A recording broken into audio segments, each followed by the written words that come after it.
Hello. My name is Denzel Myers. I'm the writer of this show. In a couple of minutes, I'm going to leave the stage, and then I'll come back as narrator of this show. And then a little later, I'll be acting in the lead role of me. It was a long time ago. But I really want this show to be about you. The cat call, the Bronx cheer, the free produce.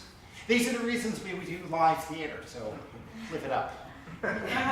Something happened, or maybe it was something that I did, when I was 17 years old, and I've always remembered and never done it again. And not because I thought it was so special, but because I didn't have any idea what I was doing.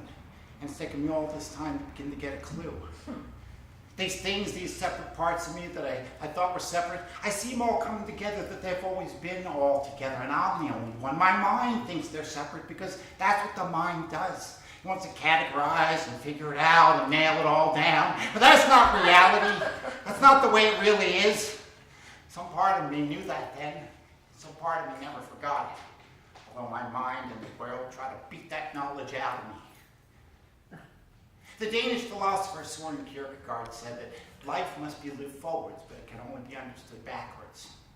I suppose I think that's true now, almost 40 years later. But it also seriously undermines what I think I know today. The Danish philosopher Søren Kierkegaard said that life must be lived forwards, but it can only be understood backwards. I suppose I think that's true now, almost 40 years later. It also seriously undermines what I think I know today. Who I thought I was then, who I think I am now. By the way, I know that sometimes I say something and then I like to say it again. And it's not because I didn't know if you guys were paying attention. It's just that I don't necessarily agree with everything that I say. Sometimes I need to hear myself say it again to see if I believe myself or I think I'm full of shit.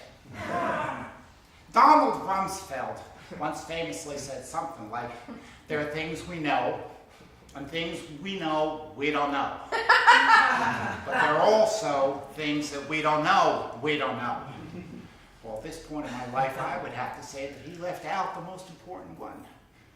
The things that we don't know, we do know. I wrote this show because I realized recently that some part of me knew exactly what I was doing on this night. But what part of me knew? Certainly not my conscious mind. All these years, I thought I was confused. Turns out I was wrong.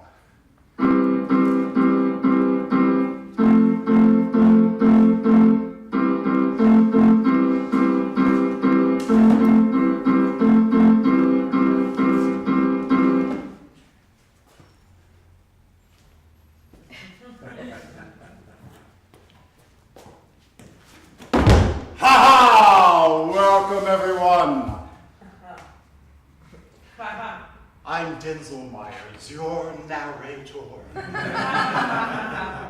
My senior year of high school, Springfield Spartan class of 1980, I was kind of a straight-edge kid. I didn't smoke. Drinking alcohol made me feel sick and dumb. Marijuana gave me panic attacks. On the night of this story, it's a Saturday in early March. My parents are out. Not expected home at any reasonable hour. My little sister has always been much more popular than I am and never shy about smoking, drinking, or pill popping. She's off the grid tonight. I am home alone again. Oh, not that I can tell the difference. My college entrance exam, the dreaded SAT test, is tomorrow morning, 8 a.m. The suburban house feels hollow and eerily quiet, like on moving day when you take one last walk through and the place seems both familiar and weird at the same time. Echoes that I've never noticed before. My assignment? Survive the night.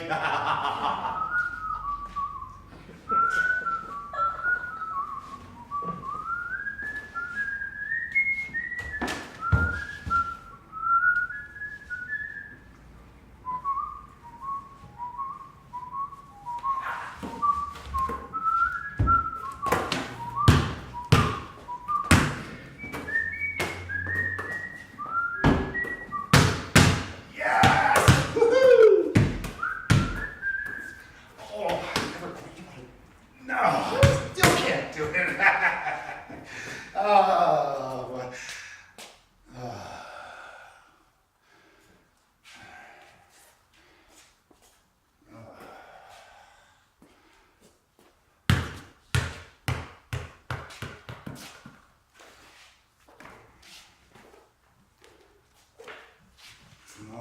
oh, all right.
That's how they get you. It's a trap. It takes up your whole life. In the end, you find out that God creates a pass-fail. God. Let's start again. In the beginning, the Bible says that Adam and Eve were one, without separation, in the Garden of Eden. And then God said, don't eat that one little part of the garden that is forbidden. It's like putting a big red button on the wall with a sign that says, do not touch this button. We're then led to believe that Eve disobeys by eating the fruit of the tree of knowledge of the difference between good and evil. Is this really why we suffer? I mean, I've tried. I've really tried. Last year, for example, for Lent, instead of giving up candy or soda, I said that I was going to go to church every day before school, Catholic Mass at 7 a.m. And I walked there in the dark and the cold, and I said, I'm here. I'm open. Help me. For 40 days, and I got nothing. So I went to Father Philip. I asked him all the usual questions, you know. What are we? Why are we here? Why do we suffer? How can we be given the gift of free will, but not the freedom to exercise it freely without the threat of eternal damnation? Is the sole purpose of my life to exalt God? To be God's fluffer? Father Philip smiled and wished me well. And I got nothing. So not only did I not get any help, I was branded as a rebel, a troublemaker. You call me a rebel! This is me trying as hard as I can and it's still not working! I didn't begin this process angry. But as soon as I learned to stand, I was taught to kneel. Until all I'm left with is two options, and not my two choices, but their two choices. To obey or rebel. And they call that the gift of free will.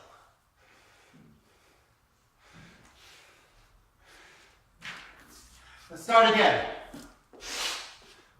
In the beginning, we have a creator and a creation. And the creation suffers. What about Satan, Beelzebub, and Moloch, and all the other so-called fallen angels? The Bible says theirs was the sin of pride. So they rebel, they are defeated and kicked out of heaven. But they aren't destroyed, right? They're actually permitted to keep going and become the darkness that balances out the light. God could have prevented that, right? Here, section of Paradise Lost. Well, Satan is talking to his fallen comrades. Fallen cherub, to be weak is miserable, but of this be sure. To do good never will be our task, but ever to do ill our sole delight. He doesn't sound oppressed or even uncomfortable. If then he seeks to bring forth good, our labor must be to pervert that end and still find means of evil. But see, the angry victor hath recalled his ministers of vengeance back. The angry victor. Oh, the angry victor. The angry victor.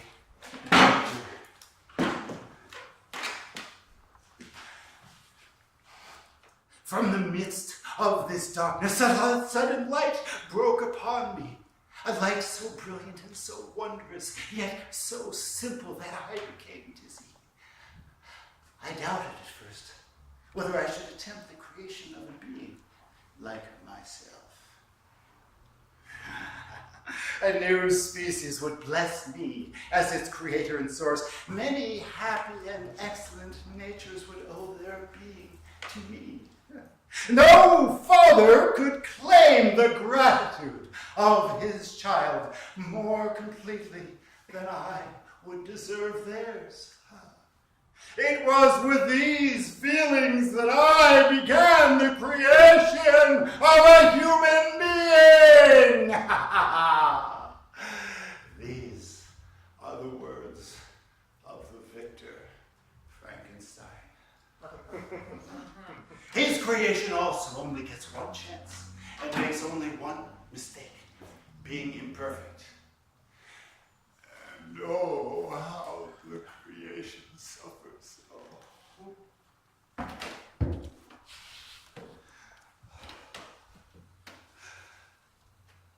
It is with considerable difficulty that I remember the original era of my being.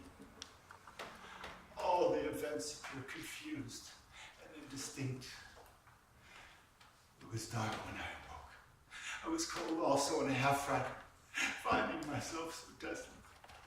I was a poor, miserable wretch. I knew I could distinguish nothing, but feeling pain invade me on all sides, I sat down and wept. What did this mean? Who was I? What was I? Whence did I come?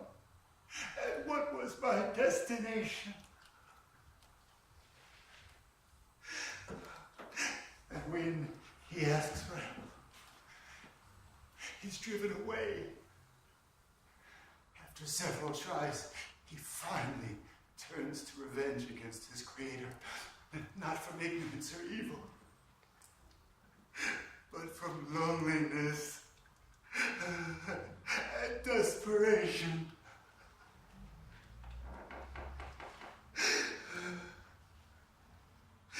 Did I request thee, maker from my clay, to mold me, man?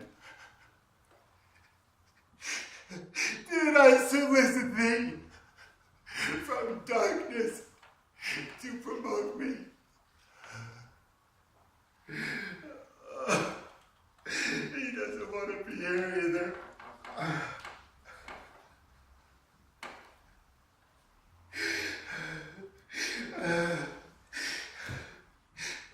Let's start again.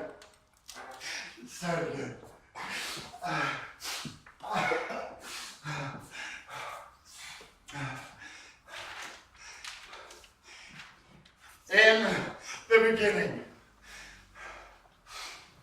the Bible says we are all created in God's image.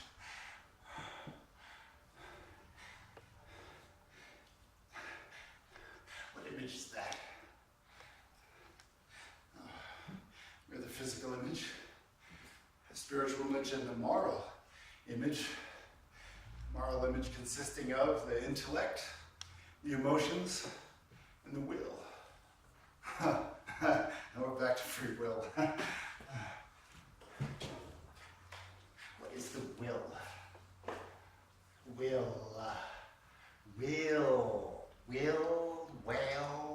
Whole, wall, whole, wool. How does your honor for this many a day? Will.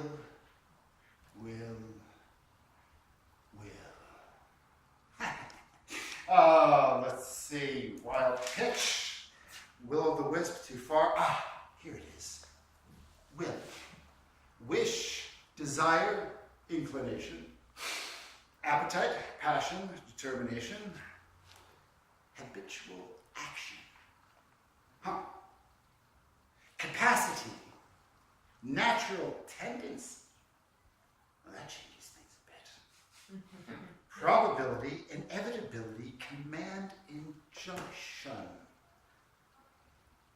So what if Eve eating the apple is not an act of disobedience, but a natural, inevitable command?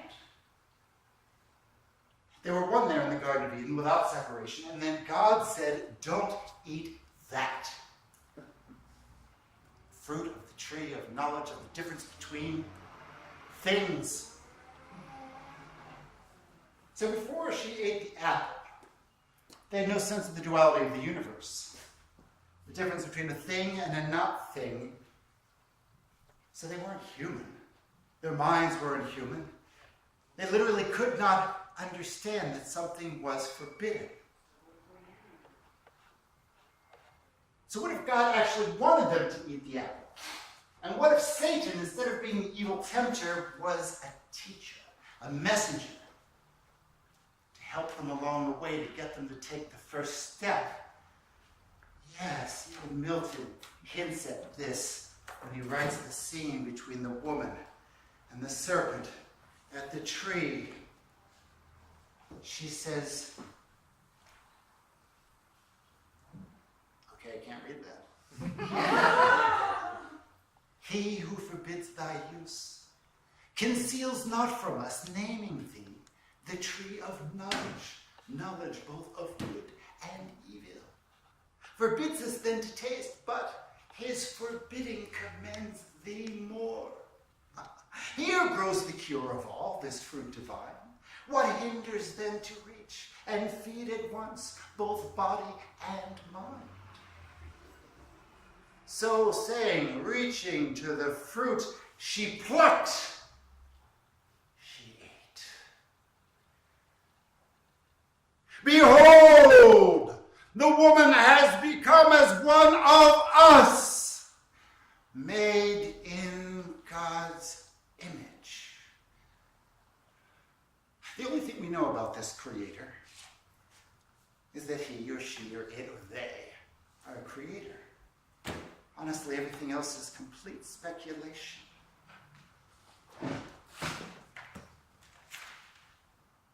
Genesis 3:20, and Adam called his wife's name Eve. So before the apple, she didn't even have a name. The footnote says that Eve means life or life producer.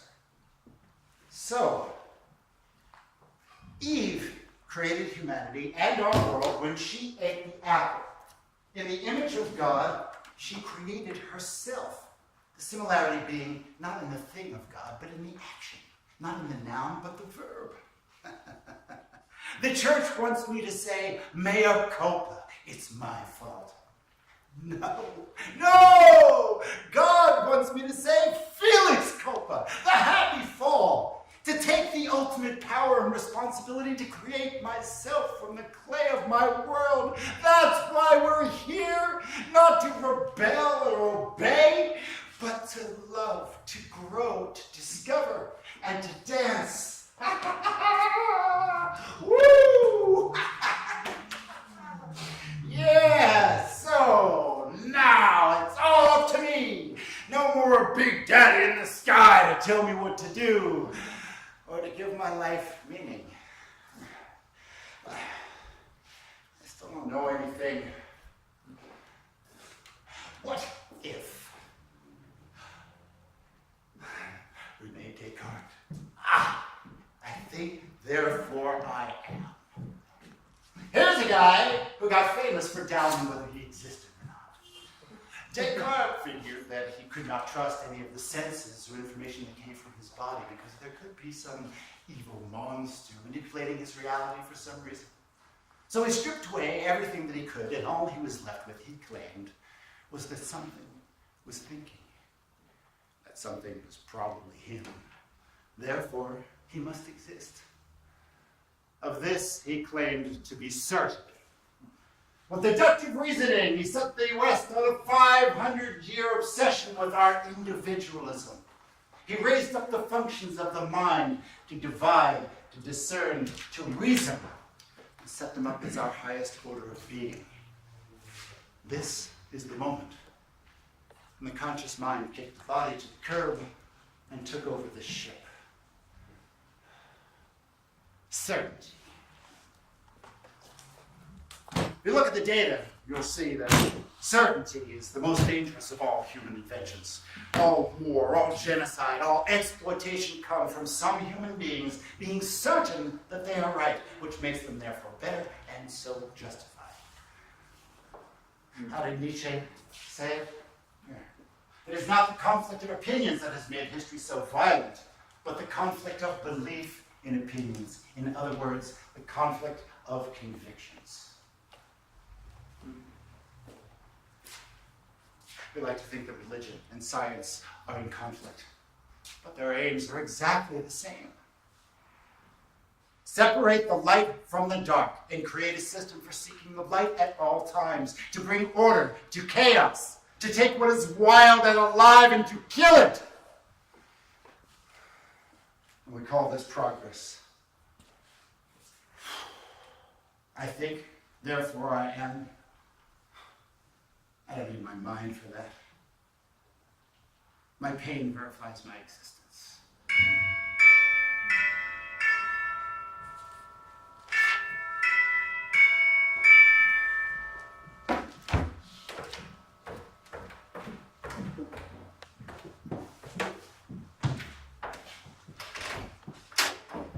Oh, hey, I know you, right? Yeah, I'm Joey. From school. Yeah, what's up? I heard you were looking for something. Word gets around, you know. So, here I am. Well, what do you got? Something special. A gift from the other side. Here. Lysergic acid diethylamide. LSD. Oh, shit. Yeah, I mentioned Catherine because she is an friend. She told 2 friends, and they told 2 friends, and like I said, word gets around. Listen, I know this isn't usually your bag, you know? I mean, we've never even talked before, but I've seen you around. You read a lot, right? What do you want with this anyway? Oh, I don't know. I just said I was curious. Are you sure this is what you want? No. What are you up to? Look at me. What are you up to? Nothing. I don't know. I told you I have no plan, okay? Really. Okay, have it your way. I don't need things to make sense. I'm just looking out for your safety as a first-time traveler. Here, you better take this too. It's Moroccan hash. In case things get a little bit freaky. Anything else? Oh, I owe some money? No, man, like I said, it's a gift from the other side. Okay. That's what I do. All right. That is why I am here. Okay. To help. Oh, before I go, do you like riddles by any chance? What kind of riddles? Well, let me tell you one and you can decide if it's your cup of tea. Unfortunately, you find yourself locked in a windowless room that has only 2 doors. One leads to safety, the other to instant death. The problem is, you don't know which one is which. Fortunately, there are also 2 terrible dragons in the room. One dragon guarding each door. One dragon only and always tells the truth. The other dragon only and always lies. The problem again, you don't know which one is which. You have the opportunity to ask one dragon, either one question, and only one, which will lead you to the door you desire. All right. What is the one question? Happy journey.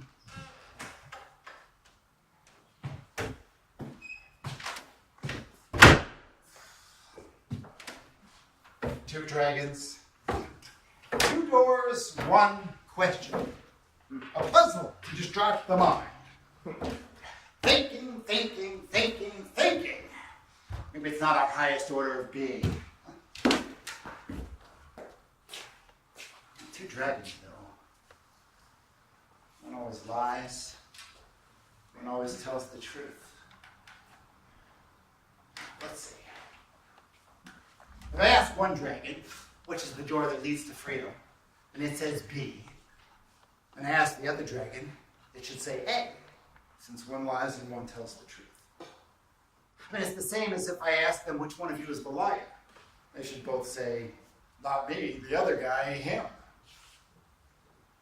The problem with these questions is that, depending on which dragon I ask, I get 2 different answers. One lie and one truth. I can't figure out the difference between them.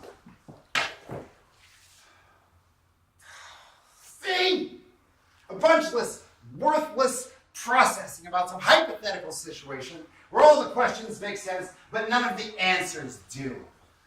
So...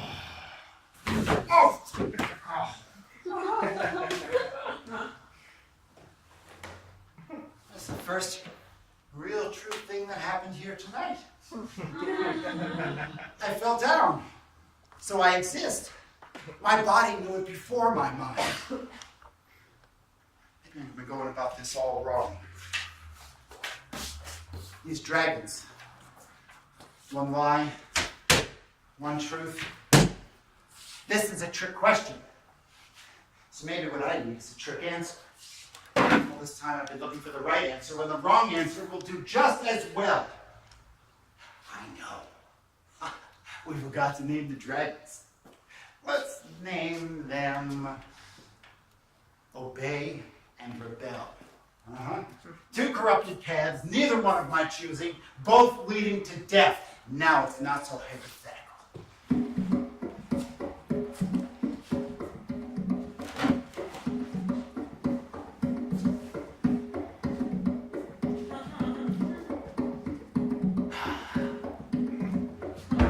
Hello, your narrator again. While young Denny is battling his dragons, I would like to bring your attention to this. The banana.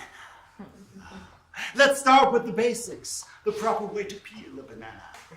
Most humans like to grab it from here, the woody end, and tear. No. But next time, try this. Pinch and peel. Easy, right? I can tell that some of you are discouraged to find out that all these years you've been doing it wrong. The banana is a universal symbol of humor. But functionally, it's all about failure. I mean, before it's funny, it's a problem. Something that takes you down, and hopefully when you least expect it. But let's take a step back and ask, whose banana did I slip on? Oh, well, it's the monkey's banana. And who exactly is this monkey? Well, the monkey is the ultimate trickster! Before there were clowns, or pies, or pratfalls, there was the monkey. Ancient god of chaos, destruction and change. Sun Wukong in China. The African-American signified monkey. The monkey fucks with everybody. Takes everybody down a peg. The people who fall deserve to fall, need desperately to fall. Sometimes it's me. So, no! Sometimes a banana is not just a banana. It's the monkey's hand grenade, a sublime cosmic service. Things that exist are destroyed to make way for the new. Things that are alive grow and change. What does not kill us makes us funnier!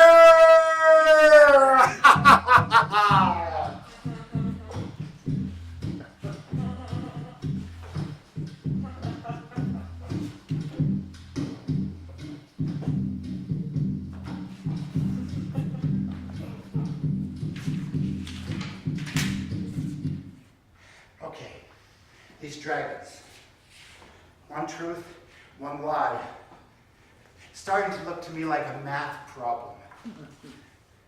So let's make it a math problem. What if we said that plus the truth equals even, and minus the lie equals odd? In math, if you add them together, an even and an odd always equals an odd. So, is there a way to add the dragons together? To find the truth. What if I ask the liar dragon, which door would the truthful dragon tell me leads to freedom? The liar dragon would lie and point me to the door of death. And if I ask the truthful dragon, which door would the liar say leads to freedom? The truthful dragon would tell me the truth, that the liar would lie and point me to the door to death. So, I can ask either dragon, which door would the other dragon say leads to freedom?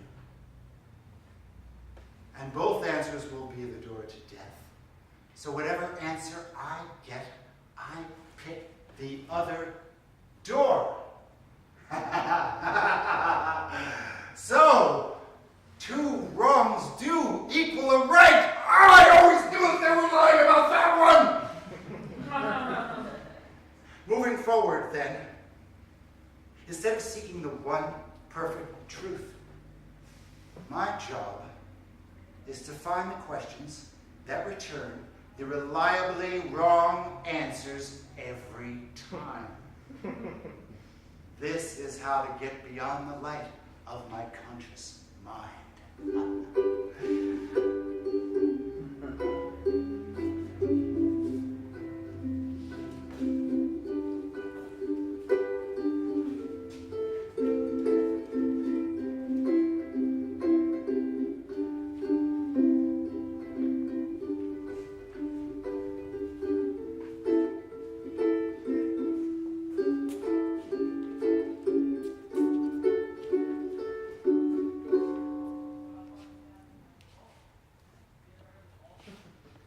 Hello, it's me, Ryder again. Look, I hate to do this to you, but it's the money people in the back there. They keep pressuring me to do some research, some focus groups to help guide the direction of the story. So we're just, a few minutes away from the ending sequence, And we're going to use the applause meter here. I'm going to give you some options of how you'd like this rest of the story to go. And you can clap for as many as you like. I suppose you can boo also if that's what really calls to you. And that will be really helpful to our process. So before we start, let's do just a quick test. Clap now if you like pizza. All right, great. That's a great test. All right. All right, now clap now if you'd like a happy ending. Great. And clap now if you would like a sad ending. Woo. All right. Clap now if you would like a violent ending for me personally.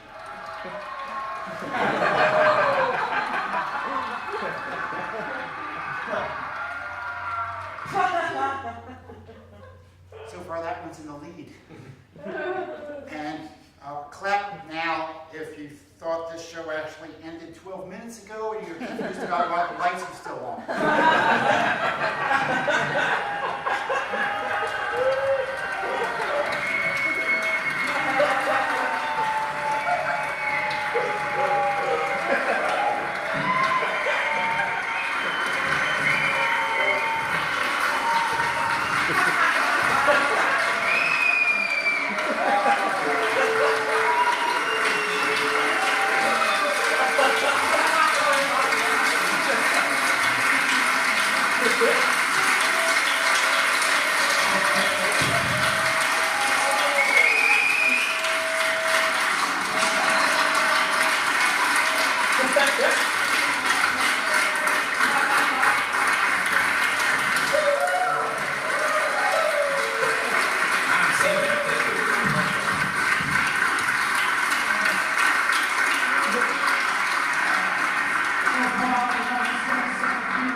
Why do some people say that they do their best thinking in the shower?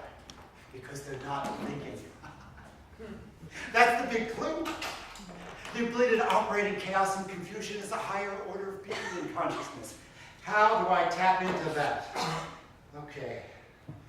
All right. This thing on, testing, 1, 2, 1, 2. All right.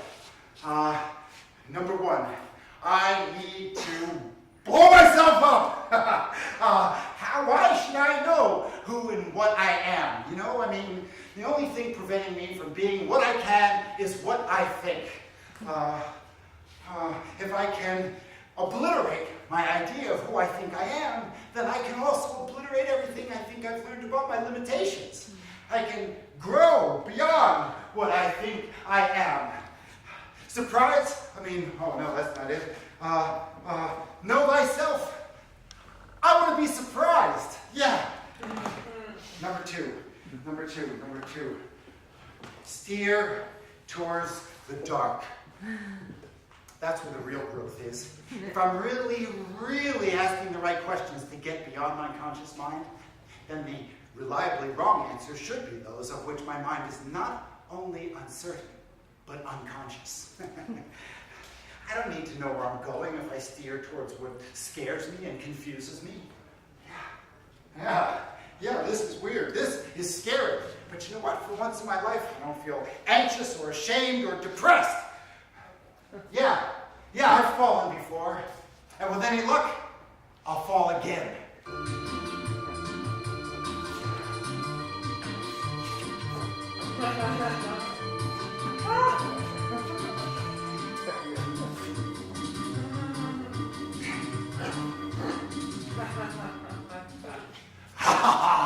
Hello, your narrator again. I'd like to take this moment to answer a question that may come up from time to time.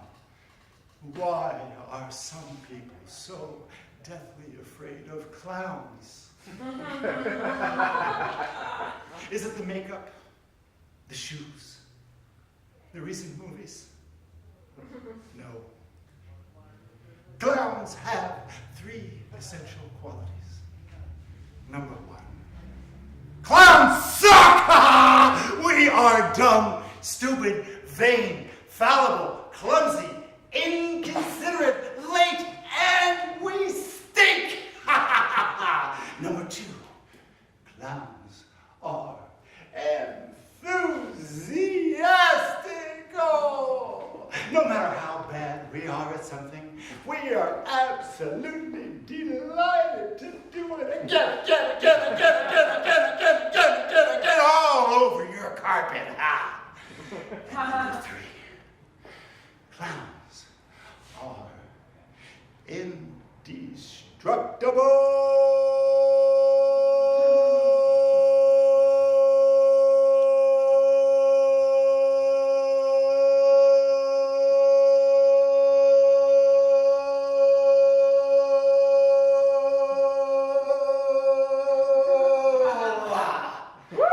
You can beat us, bash us, smash us, drop us from a tall building, hit us with a giant mallet, run over us with a steamroller. We don't care. We just keep coming back for more. So to summarize, clowns are fallible, enthusiastic, and indestructible. That equals one scary motherfucker. Everybody falls down. Clowns bounce. And they think this is why the Jews are funny. They're the ultimate survivors. Oh, what? Some of you California liberals, you think that joke is racist. Well, let me just tell you something that's funny. Because I just happen to have Mr. Mel Brooks right here. Here, come this way. Hang on. Hold on, just a minute.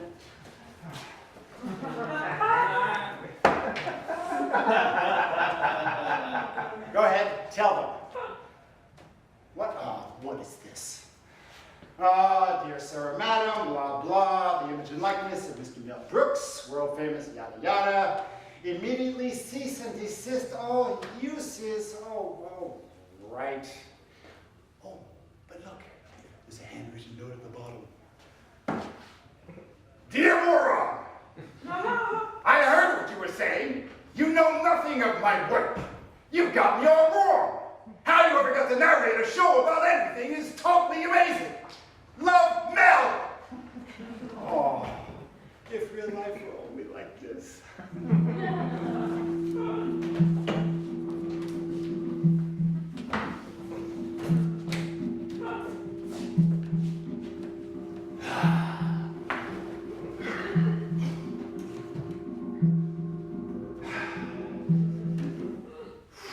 Wow, I am exhausted.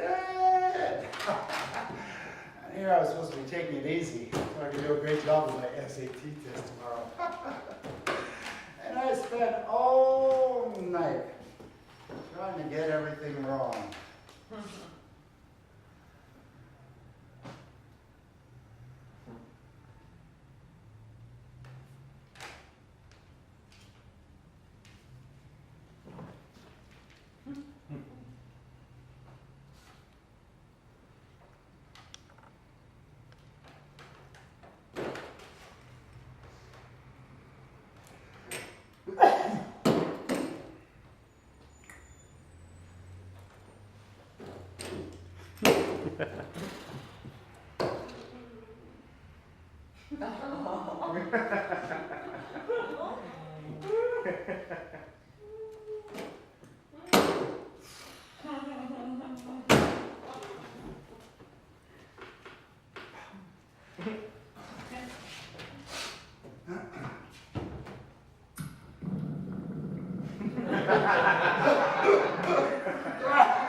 noticed something that confused or scared me. I followed it without knowing the destination. And I amplified it. Let the doors of perception be kicked open.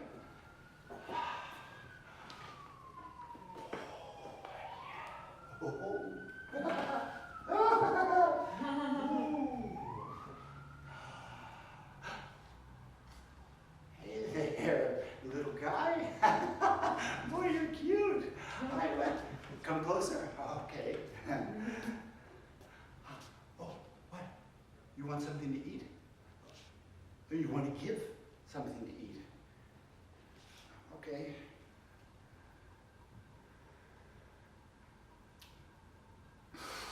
Oh my God, that is totally amazing. Oh, that's delicious. Do you have any more? You do? You have a friend. Oh, hello. There, number 2, the second one. That's very cute. There's 2 of you now. It's like, oh, hi, number 3. Oh, and 4, and another you, and oh, a little you. Look how cute you are. That's so nice. Oh boy, that's a lot. Oh, and wait, no. Don't come any closer. No, that tickles. Stop.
So interested to prove that something exists.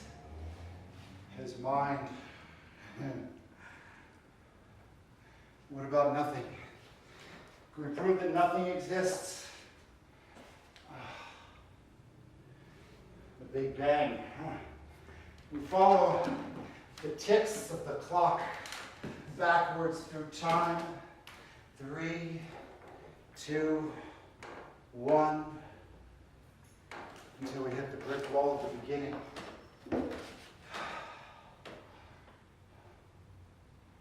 Philosophers and scientists are always looking for the first thing.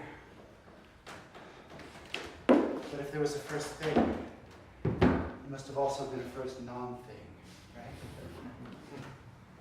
I mean, that's duality. You can't have one without the other. So in the beginning, first thing, and the first non-thing, and the system where they're related to each other, that's 3 things. If one existed, then all 3 had to. They're inseparable. So, in the beginning, our universe starts with 3, not 1. The numbers 1 and 2 are theoretical abstractions.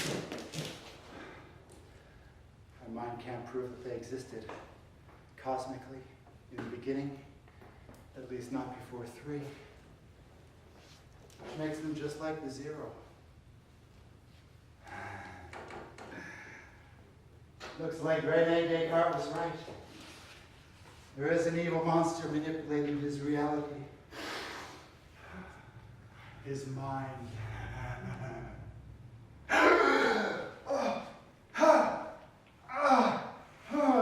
My mind.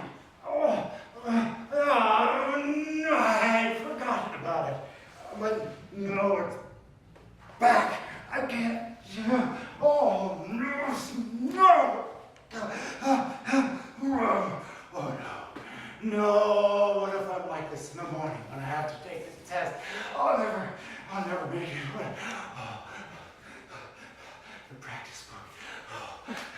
chance.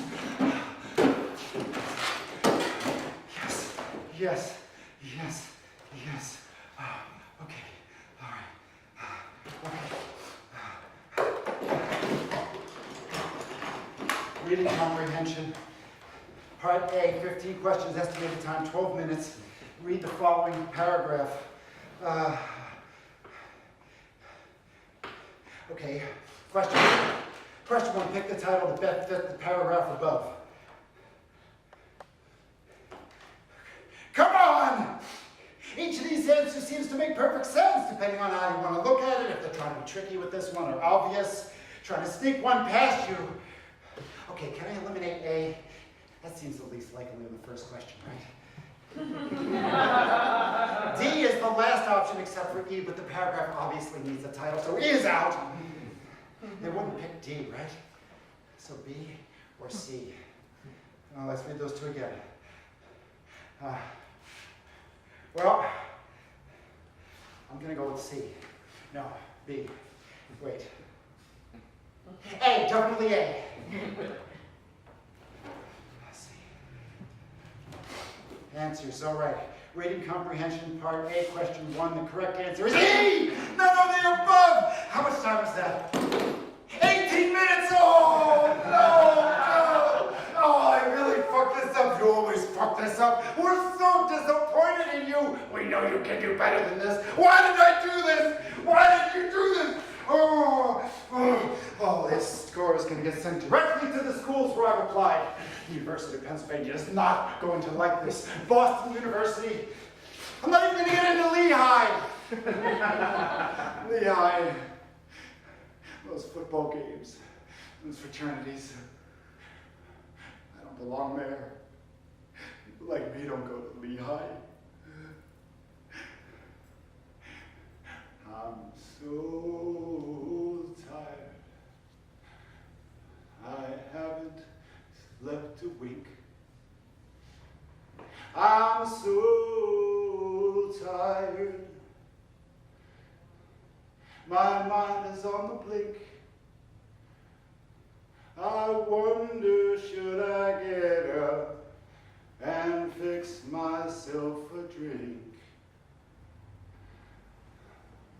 I'm so tired. I don't know what to do. I'm so tired. My mind is set on you. I wonder, should I call you up?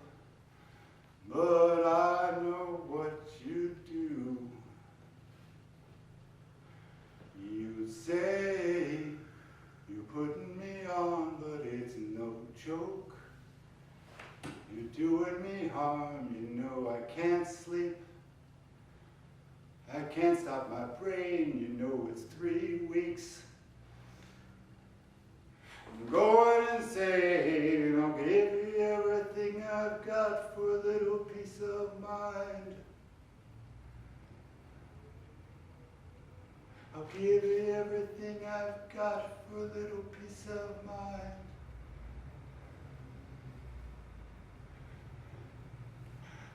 I'll give you everything.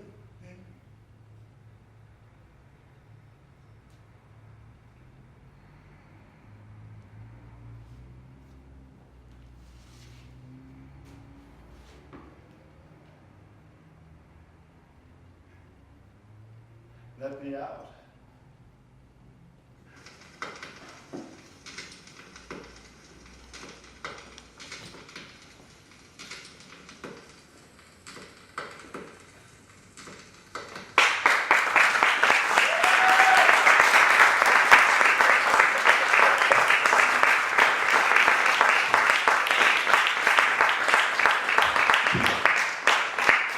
Hello, Denzel Myers, the producer again. Thank you so much for coming to the show. Hang on. Oh, there you go. A couple of announcements. All right, number 1. In real life, because a lot of people have been very upset with this ending and they can't sleep at night. In real life, I did indeed cry myself to sleep in shame in my little tape recorder, and I never took LSD again. Also, I did take the SAT the next day. I took it twice. I got the exact same score both times.